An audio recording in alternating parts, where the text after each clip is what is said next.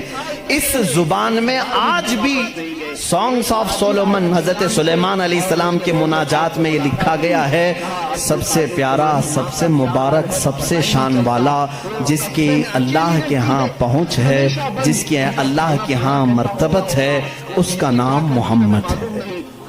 یہ کون کہتا تھا؟ سلیمان علیہ السلام. اور نام لفظ محمد آج بھی موجود ہے. 6 سال کے بعد عبرانی زبان میں آج بھی لفظ محمد اور اس کے ساتھ لفظ ام آیا ہے. ام کہتے ہیں بڑا محترم شخص جس کی سارے لوگ عزت کریں. سلیمان علیہ السلام کہتے ہیں وہ ام ہے. ام ہے. ام کا مطلب ہیبرو میں ہے سب سے زیادہ عزت والا. اور سلیمان علیہ السلام نے وہ کر کے بھی دکھایا. وہ تخت پر جو بیٹھتے تھے سلیمان علیہ السلام، اس تخت کو جب آپ حکم دیتے ہواؤں میں اڑ تو وہ اڑنے لگ جاتا. جہاں کا آپ کو سفر کرنا ہوتا آپ سفر کرتے تھے. اور وہ تخت ایسا نہیں کہ ایک اڑن تشتری ہے چھوٹی سی، بلکہ اتنا بڑا تخت تھا کہ آپ کے دائیں جانب 500 نبی اس زمانے کے بیٹھتے تھے، بائیں جانب 500 اولیاء امت بیٹھتے تھے. اور وہ تخت جب اڑتا آسمانوں پر ہواؤں کو اللہ نے ان کے لیے مسخر کر دیا تھا، اور وہ جس طرف حکم کرتے اڑتا تھا. ایک مرتبہ یہ بھی اسرائیلی روایات میں بھی موجود ہے، سلیمان علیہ السلام اڑتے ہوئے جا رہے تھے یہی تخت پر بیٹھے ہوئے. اچانک آپ نے تخت کو نیچے اترنے کا حکم دیا اور سارے لوگوں سے کہا پیدل چلو. تخت اٹھا کر لے جایا گیا. پیدل چلنے لگے. بہت لمبا عرصے تک لمبی مسافت پیدل چلنے کے بعد پھر آپ سوار ہوئے. پھر سب کو سوار کر لیا. پھر ہوا کو کہا کہ اس تخت کو اڑا لے جائے فلاں سمت میں. مصاحبین نے پوچھا اتنا لمبا، یہ اتنی لمبی مسافت آپ نے پیدل چلایا صرف ورزش کرانے کے لیے نہیں؟ سلیمان علیہ السلام نے جواب دیا میں اس لیے تخت کو نیچے اتار دیا کہ یہ وہ زمین ہے جہاں آخری نبی آنے والا ہے. وہ مدینہ طیبہ تھی، وہ رسول کریم صلی اللہ علیہ وسلم کی آخری آرام گاہ تھی، جہاں سے اوپر اڑ کر جانے کو بھی سلیمان علیہ السلام نے بے ادبی تصور کیا. اور اسی لیے وہ اپنے سانگز میں یعنی اپنے مناجات میں جو حضور صلی اللہ علیہ وسلم کے ساتھ لفظ ذکر کرتے ہیں وہ لفظ ام ہے. یعنی دنیا جس کی سب سے زیادہ احترام کرے وہ محمد عربی صلی اللہ علیہ وسلم ہے. آؤ جیوز، آؤ یہودیوں، پڑھو اس چیز کو کہ محمد عربی صلی اللہ علیہ وسلم کا ذکر سلیمان علیہ السلام نے کیا ہے، موسیٰ علیہ السلام نے کیا ہے. اب آتے ہیں، یہ تھوڑی سی جھلک ہے عیسائیوں کے اس دین میں جس کو آپ کرسچینٹی کہتے ہیں. کرسچن ہیں، ان لوگوں کا کیا دین ہے، کیا مذہب ہے، انٹروڈکشن کے لیے بڑا وقت لگ جائے گا. عیسیٰ علیہ السلام کے یہ پیروکار ہیں. عیسیٰ علیہ السلام کو یہ جیزس کہتے ہیں اور اس کو یسوع مسیح بھی کہا جاتا ہے اردو میں، جیزس. لیکن عیسائی بعد میں چل کر کے گمراہ ہوئے. شروع کے عیسائی گمراہ نہیں تھے. عیسیٰ علیہ السلام آئے دنیا میں اللہ کے رسول بن کر، اور جن لوگوں کو بھی عیسیٰ علیہ السلام نے تبلیغ کی وہ حق کی تبلیغ تھی، اللہ ایک ہے، میں اس کا نبی ہوں. لیکن بعد میں چل کر کے ہوا کیا، کچھ عیسائی گمراہ ہوئے. ان کو گمراہ کرنے والے بھی یہودی تھے. یہودی عیسیٰ علیہ السلام کو مانتے نہیں تھے، وہ گالیاں دیتے تھے. حضرت عیسیٰ علیہ السلام کے متعلق برے برے جملے کہتے تھے کیونکہ وہ بغیر باپ کے پیدا ہوئے، لیکن وہ اللہ کی مشیت تھی، حکم تھا. لیکن مریم، سیدہ بی بی مریم جن کو عذرا کہا گیا ہے، ان کو کسی مرد نے چھوا نہیں، کبھی زندگی میں چھوا نہیں. لیکن پھر بھی وہ حاملہ ہوئی، کسی مرد سے نہیں، کسی نے ان کو ٹچ نہیں کیا. اللہ رب العزت نے جبرائیل علیہ السلام کو صرف حکم دیا پھونک مارو. جبرائیل علیہ السلام نے پھونک دیا اور وہ حملہ ہوئی. اسی لیے عیسیٰ علیہ السلام کو روح اللہ کہا جاتا ہے. روح اللہ کہا جاتا ہے، وہ اللہ کی نشانی ہے. لیکن بعد کے عیسائی گمراہ ہوئے. یہ کیا کہنے لگے، نہیں ان میں آ کر کے بھی انہوں نے ہی شرپسندی پھیلائی یہودیوں نے کہ نہیں عیسیٰ جو ہے وہ در حقیقت خدا کا بیٹا ہے، مریم خدا کی بیوی ہیں اور عیسیٰ بیٹے ہیں. اس لیے کچھ لوگ ٹرائنیٹی کے قائل ہو گئے، تثلیث جس کو کہتے ہیں، 3 خداؤں کو ماننا. یہ عیسائیوں کے دین میں آ گیا. یہ 3 خدا ماننے لگ گئے. ایک اللہ کو بھی مانتے ہیں، دوسرے روح مقدس کو بعض لوگ، اور بعض لوگ بی بی مریم کو خدا کہتے ہیں، تیسرے حضرت عیسیٰ علیہ السلام جیزس گاڈ کہتے ہیں، مریم کو میری کہتے ہیں، میری بھی گاڈ ہے، اور اللہ رب العزت کو یہ فادر کہتے ہیں، گاڈ فادر کہتے ہیں۔ بہت سارے مسلمان یہ جملہ یوز کرتے ہیں، وہ ہمارے گاڈ فادر ہیں، فلاں گاڈ فادر ہیں۔ ہرگز نہ استعمال کریں، اللہ کو باپ کہنا اسلام میں جائز ہی نہیں۔ لم یلد ولم یولد، نہ اس سے کوئی پیدا ہوا نہ وہ کسی سے پیدا ہوا، ہمارا عقیدہ یہ ہے۔ لیکن عیسائی بعد میں گمراہ ہوئے اور وہ 3 خداؤں کا عقیدہ رکھنے لگ گئے۔ اب میں آ کر کے چلتا ہوں آگے۔ عیسائیوں کو اگر میں بتاؤں کہ تمہارے دین میں اصل بات کیا ہے جو عیسیٰ علیہ السلام کہہ گئے جو آج تم نہیں کر رہے ہو، وہ صرف یہی بات ہے۔ عیسیٰ علیہ السلام اپنے حواریین سے کہتے ہیں میں تمہیں ایک ضروری بات سناتا ہوں جس کو سننا ضروری ہے، اس کا حوالہ بھی میں دے دوں۔ یہ کہاں ہے، یہ بات کہاں ہے، کیونکہ میری باتوں کا ہو سکتا ہے ری ویریفیکیشن ہو، کراس ویریفیکیشن ہو، اور معلومات کرنے کے لیے میں آپ کو حوالہ دیتا ہوں، ریفرنس دیتا ہوں۔ عیسائیوں کی جو مقدس کتاب ہے اس کو نیو ٹیسٹمنٹ کہتے ہیں، بائبل بھی کہتے ہیں۔ اولڈ ٹیسٹمنٹ جو تورات ہے، نیو ٹیسٹمنٹ جو بائبل ہے۔ آپ سب کو یہ نالج ہونی چاہیے، معلومات ہو۔ عیسائیوں کی یہ مقدس کتاب بائبل یہ ایک نہیں ہے، یہ 4 ہے، 4 حصے ہیں اس کے، کیونکہ عیسیٰ علیہ السلام کے 4 شاگردوں نے لکھا ہے۔ بائبل کے 4 نسخے آج بھی مارکیٹ میں ہیں۔ بائبل متی کی جس کو میتھیو کہتے ہیں انگلش میں، بائبل لوکا کی جس کو لوکیو کہتے ہیں، بائبل مرکس کی جو عربی میں کہہ رہا ہوں اس کو مارکیوس کہتے ہیں، اور یوحنا کی جس کو جان کہتے ہیں، جیسے جان جوزف کہتے ہیں، جان ابراہیم کو ابراہم کہتے ہیں۔ یہ تمام وہی الفاظ ہیں جن کو انگلش میں تبدیل کر دیا گیا ہے۔ بات بہت سوکھی تو نہیں ہو رہی ہے، آپ کے لیے یہ نالج کی ضرورت ہے، میں علم کے لیے یہ بات ضرور آج کرنا چاہتا ہوں۔ محمد ہمارے بڑی شان والے ہیں، میرے آقا صلی اللہ تعالیٰ علیہ وسلم کا تذکرہ آخر اللہ تعالیٰ پرانی کتابوں میں کیسے نہیں کرے گا؟ وہی اول ہیں، وہی آخر ہیں، تو اول ہمیشہ سے اس کا وجود دنیا میں رہے گا ہی رہے گا۔ تو بائبل کے یہ جو 4 نسخے ہیں، اب ان 4 نسخوں میں سے میں سب کی بات نہیں کروں گا۔ جو بائبل یوحنا کی ہے جس کو جان کہتے ہیں، جان جو بائبل ہے اس کے اندر یہ تحریر ہے، یہ آیت ہے جس میں عیسیٰ علیہ السلام کہہ رہے ہیں اے میرے حواریوں، اے میرے چاہنے والوں، میں تمہیں ایک وصیت کر کے جا رہا ہوں، وہ کرنا مجھے تمہارے لیے ضروری ہے کہ میرے بعد ایک رسول آئے گا جو تمہاری مدد کرے گا۔ لوگ مجھ پر الزام لگائیں گے، وہ میری پاکی بیان کرے گا۔ لوگ میری ماں کو برا کہیں گے، وہ میری ماں کو طاہرہ کہے گا، پاکیزہ کہے گا۔ اور میرے بعد ایک نبی آئے گا، تم سب اس کے انتظار میں رہنا اور اس کے انتظار میں رہنا اور اس کی تعاون میں رہنا۔ لوگوں نے پوچھا ہم اس کو کیسے پہچانیں، اس کو کیسے پہچانیں، وہ کہاں سے آئے گا، کیسے آئے گا؟ عیسیٰ علیہ السلام نے وہ بھی ہلکا کر دیا اور کہا اس کی ایک علامت یہ ہے جب تک میں دنیا سے جاؤں گا نہیں وہ آئے گا نہیں، جب تک میں دنیا سے جاؤں گا نہیں وہ آئے گا نہیں۔ پوچھا کیوں؟ کہا اس لیے کہ اس کے زمانے میں دوسرا کوئی نبی ہوگا ہی نہیں، کیونکہ وہ خاتم النبیین۔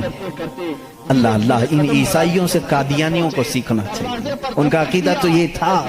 عیسیٰ علیہ السلام یہ اپنے حواریین سے کہہ رہے ہیں، جان بائبل کی کتاب اس میں یہ تحریر موجود ہے، یہ عبارت موجود ہے، اور اس میں لوگوں نے پوچھا ہم اس کو کیسے پہچانیں، کیا ہیں اس کی نشانیاں کیا ہیں؟ تو ایک یونانی ورڈ ہے، آج بھی بائبل میں ہے، پیریکلیٹوس نام سے، انگلش میں اس کو پیریکلیٹوس کہتے ہیں۔ یہ لفظ آج بھی کتابوں میں موجود ہے، آج بھی ہے، اور ان ظالموں نے اس کا ترجمہ الگ الگ کیا۔ عیسیٰ علیہ السلام نے کہا تھا کہ وہ پیریکلیٹوس ہوگا، تم اس کو پہچانو گے۔ تو اس کا ترجمہ یہ لوگ کرتے ہیں وہ ایسا ہوگا ویسا ہوگا، بلکہ حقیقت میں یہ یونانی ورڈ کا ترجمہ ہوتا ہے نہایت ہی رحم دل، بلکہ ہر انسان کے لیے وہ رحمت ہوگا، ہر انسان کے لیے رحمت ہوگا، بلکہ اس کے ترجمے میں پیریکلیٹس کے ترجمے میں کہا گیا ہے جو جانوروں سے بھی اچھا سلوک کرے، جو کائنات کی ہر چیز سے اچھا سلوک کرے، اسے پیریکلیٹس کہا جاتا ہے۔ اب اس کا مصداق قرآن کی آیت میں ہے وَمَا أَرْسَلْنَاكَ إِلَّا رَحْمَةً لِلْعَالَمِينَ، اس رسول ہی کو اللہ نے رحمت کہا ہے، جس کو عیسیٰ علیہ السلام کی اس بائبل میں کہا گیا پیریکلیٹس ہوگا، وہ رحمت ہوگا۔ عیسائی آج بھی لوگوں کو گمراہ کر رہے ہیں، ان کے بڑے، کیونکہ اگر وہ کہہ دیں گے کہ پیریکلیٹس رحمت والا وہ مدینے والا ہے تو ان کا دھندا بند ہو جائے گا، یہاں کون آئے گا پاؤں چومنے، سب کے سب پھر مدینے کا رخ کریں گے، اسی لیے یہ چھپاتے ہیں، لیکن ہم بتاتے رہیں گے انشاءاللہ۔ عزیزان گرامی، عیسیٰ علیہ السلام کی پاکی بیان کرنے کی بات آئی، انہوں نے کیا نشانی بتائی؟ وہ رسول آئے گا، میری پاکی بولے گا، مجھ پر الزام لگائیں گے اور میری ماں کو گالیاں دیں گے تو وہ اسے طاہرہ کہے گا۔ آؤ میں آپ کو حضور صلی اللہ تعالیٰ علیہ وسلم کے زمانے تک پوری ہسٹری بتا دوں، 550 سال کی۔ عیسیٰ علیہ السلام کے ساتھ ہوا کیا؟ جب آپ 33 سال کی عمر کے تھے، یہودی دشمنی پر آ گئے اور ایسی دشمنی کیے کہ آپ کو قتل کرنے کا منصوبہ بنا کر آپ کے گھر کے ارد گرد آ گئے، یروشلم میں، جہاں یہ آج جا کر کے اس کو اپنی کیپٹل سٹی بنا رہے ہیں۔ عیسیٰ علیہ السلام کو وہاں پر انہوں نے گھیر لیا۔ رات کے وقت عیسیٰ علیہ السلام اکیلے تھے اپنے گھر میں، اپنے شاگردوں کو جو جو تعلیم دینی تھی سب دے کر کے بھیج دیا، اور حضرت عیسیٰ علیہ السلام نے کہہ بھی دیا تھا اب میں تم سے ملاقات نہیں کروں گا، کیونکہ انہیں بھی پتا تھا کہ اب کیا ہونے والا ہے۔ رات کے وقت یہودی گھر کے اطراف جمع ہیں، اس کے بعد ایک یہودی کو انہوں نے بھیجا کہ جا اندر دیکھ کر کیا عیسیٰ ہے کہ نہیں ہے۔ وہ اندر گیا، میرے رب کی حکمت دیکھیں، اللہ تعالیٰ نے عیسیٰ علیہ السلام کو اسی وقت آسمانوں پر اٹھا لیا، اور جو اندر آیا تھا اس کو عیسیٰ علیہ السلام کی شکل دی تھی۔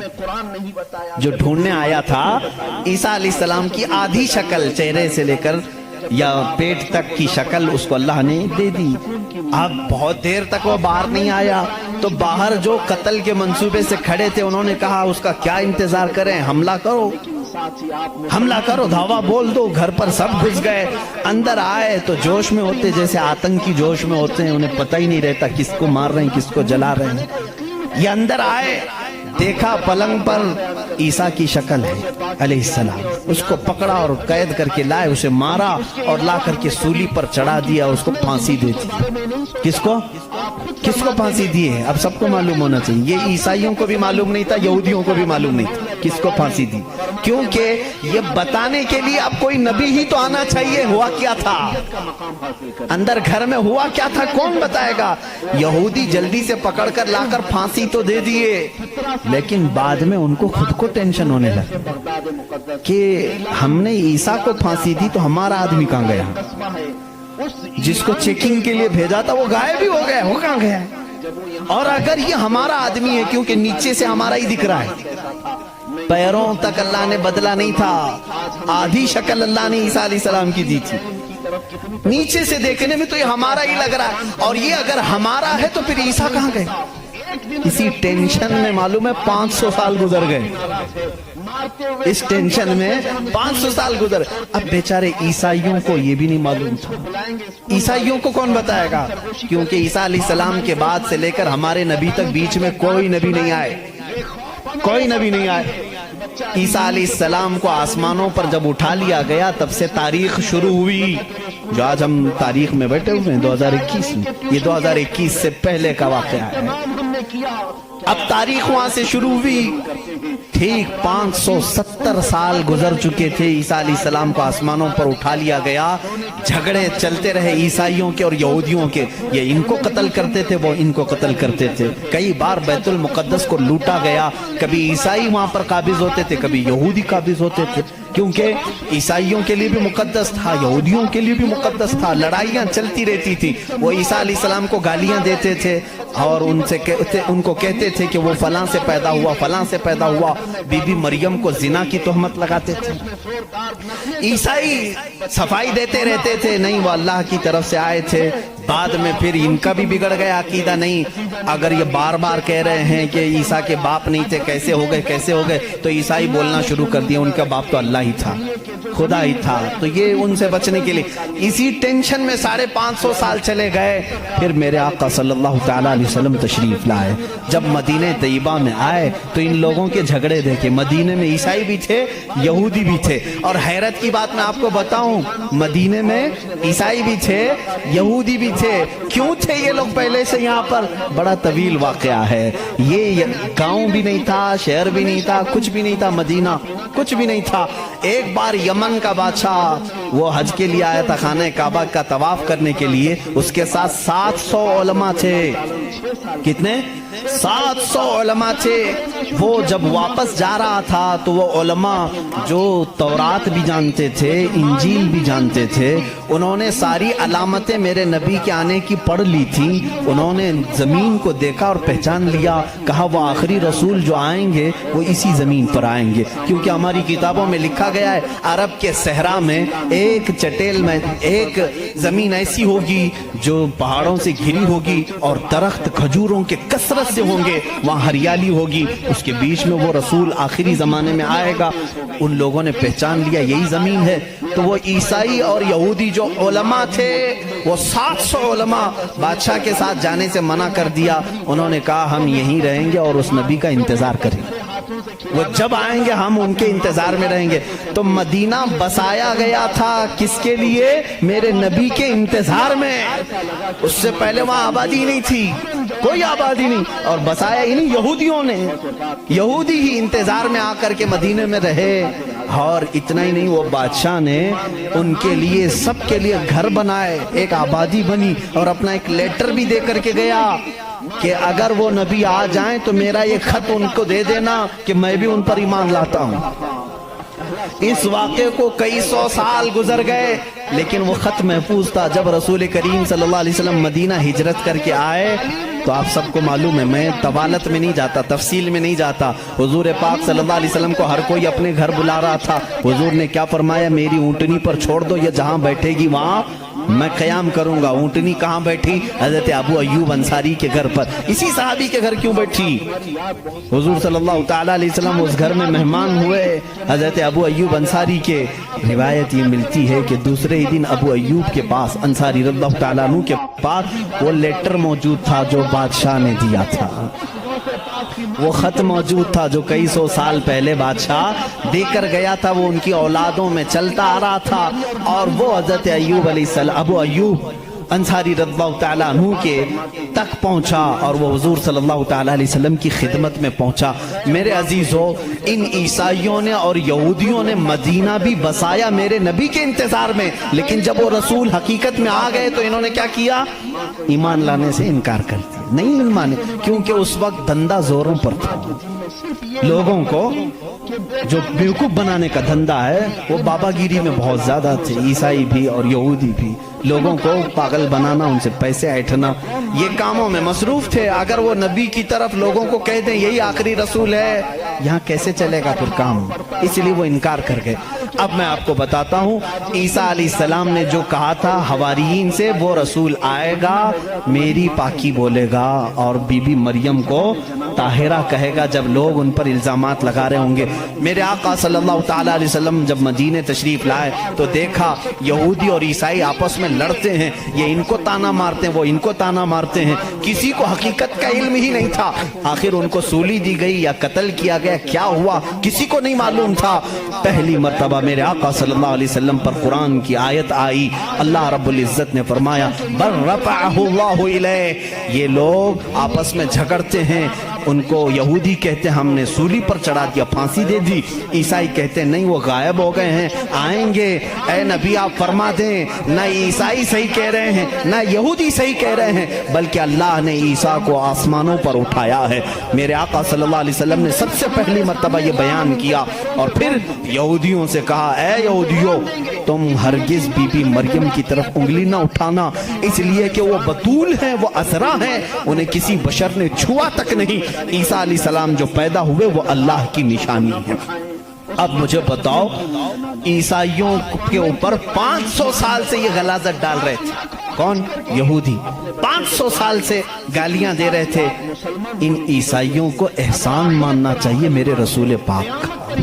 میرے رسول کریم صلی اللہ تعالی علیہ وسلم نے سیدنا عیسیٰ علیہ السلام کی طہارت بیان کی کہ وہ اللہ کے بیٹے نہیں ہیں، وہ پاکیزہ ہیں، وہ اللہ کی مخلوق ہیں. اور دوسری طہارت بیان کی سیدہ بی بی مریم کی کہ وہ پاکیزہ ہے، طاہرہ ہے، بتول ہے، عذرا ہے. اب عیسائیوں کو یہ تسلیم کرنا چاہیے کہ ہم کو یہودیوں کے ان الزامات سے اگر کسی نے بچایا ہے تو وہ محمد رسول اللہ ہے. عیسائیوں کی کتاب میں یہ ساری چیزیں موجود ہیں میرے عزیزو. اب یہاں پر بات بہت زیادہ ہے، میں آپ کو مختصر لے کر کے جا رہا ہوں. دنیا کے جو بڑے مذاہب ہیں، جو بڑے ریلیجین ہیں، ان میں سے یہودی بھی ہیں، عیسائی بھی ہیں. تیسرے نمبر پر اگر میں بدھ مت کا ذکر کروں، بدھا جس کو گوتم بدھ کہتے ہیں، اس دین کا بانی، اس دین کا فاؤنڈر، اس دین کا موجد گوتم بدھ. اس کی تعلیمات، اس کی کتابیں آج بھی موجود ہیں. کتابیں جو دساتیر کہلاتی ہیں، گوتم بدھ کی کتابوں میں اخلاق زیادہ سکھائے گئے ہیں، تصوف زیادہ سکھایا گیا ہے، دنیا سے کنارہ کشی زیادہ سکھائی گئی ہے. جیسے آج بھی گوتم بدھ کے ماننے والے یہ کہتے ہیں. عیسائیوں میں جس طرح فرقے ہوئے، اسی طرح بدھ مت میں بھی فرقے ہوئے. اس میں سے جیسے کچھ ننگے رہنے والے، کچھ لوگ کپڑے پہننے والے، کچھ پوری دنیا کو چھوڑنے والے، کچھ دنیا میں سے تھوڑا چکھنے والے، سب طرح کے. لیکن گوتم بدھ کی جو تعلیمات تھی وہ دنیا سے کنارہ کشی کے لیے تھی. گوتم بدھ دنیا کا ایک بڑا اس زمانے میں پیروکار جس کے رہے ہوں ایسا شخص تھا. اب اس کی ایک کتاب جو اس کے ایک شاگرد نے لکھی ہے، اس کی تعلیمات کو جمع کیا ہے، جس کو کہتے ہیں چکاوتی سننا، یہ کتاب ہے. اس کتاب میں گوتم بدھ تعلیم دے رہا ہے. کہتا ہے کہ اے میرے چاہنے والوں، اے میرے مریدوں، اے میرے شاگردوں، سنو میں تمہیں ایک بڑی بات بتاتا ہوں. کہا میں ایک ہی بدھا نہیں ہوں، دنیا میں ایک بہت بڑا بدھا آئے گا. بدھا کہتے ہیں پاکیزہ اور مقدس آدمی. مقدس آدمی کو بدھا اس زبان میں کہا جاتا ہے. ایک اور بڑا بدھا آئے گا اور وہ تبلیغ کرے گا. اس کی تبلیغ شروع میں بھی عروج پر ہوگی اور جب پھیلے گی تو ہزاروں کی تعداد میں ہوگی. اس نے کہا جس طرح میرے شاگرد سینکڑوں میں ہیں، اس کے شاگرد لاکھوں میں ہوں گے. بدھا نے کہا گوتم بدھ عیسیٰ علیہ السلام سے بھی 700 سال پہلے کا ہے. 700 سال پہلے عیسیٰ علیہ السلام سے، میں تو عیسیٰ علیہ السلام کا ذکر کر چکا ہوں. گوتم بدھ کی تعلیمات میں یہ ہے. کتاب آج بھی ہے چکاوتی سننا جس کا میں ذکر کر رہا ہوں، جس میں ایک لفظ اس نے کہا کہ ایک شخص آئے گا جو لوگوں کے دلوں کو بدل دے گا، لوگوں کو برے اخلاق سے نکالے گا، وہ شراب کو منع کرے گا اور وہ لوگوں کی جانوں کو بچائے گا، وہ عورتوں کی عزت کرے گا اور وہ نہایت ہی حسین و جمیل ہوگا. یہ سب الفاظ موجود ہیں. اس کے شاگردوں نے پوچھا اب وہ آئے گا تو ہم اس کو کیسے پہچانیں؟ اس نے بھی ایک لفظ کہا. اس نے کہا وہ مائتریہ ہوگا. یہ وہی الفاظ میں بیان کر رہا ہوں، تھوڑے خشک ہیں، اس کو سمجھ لیں آپ، اس لیے کہ میری تقریر وہ لوگ بھی سنیں گے تو وہ چیک کریں گے. مائتریہ ہوگا. گوتم بدھ کہتا ہے وہ آئے گا، وہ اس کو مائتریہ کہیں گے. مائتریہ کہیں گے. مائتریہ کا اب لفظ کا ترجمہ نکالنا پڑے گا کہ کیا ہے یہ حقیقت میں، اس کا معنی کیا ہے. مائتریہ کا جب عربی میں ٹرانسلیٹ کیا گیا تو اس کو کہا گیا رحمت للعالمین. اس نے کہا اس کو کہا جائے گا مائتریہ. مائتری کا مطلب ہوا سارے جہانوں کے لیے جو رحمت ہوگا. مجھے بتاؤ میرے عزیزو، سارے جہانوں کے لیے رحمت میرے نبی کے علاوہ کون بن کر آیا؟ قرآن کہتا وما ارسلناک الا رحمت للعالمین. اے محبوب ہم نے آپ کو سارے جہانوں کے لیے رحمت بنا کر کے بھیجا ہے. گوتم بدھ نے پھر جو نشانیاں بتائی ہیں وہ حیرت کی ہیں. اس کا ایک خادم تھا انندا نام سے. اس خادم کو لے کر کے وہ ہمیشہ چلتا تھا اور اس کی وہ بڑی حفاظت کرتا تھا انندا. اور سری لنکا کی زمین پر یا کسی اور علاقے میں اس نے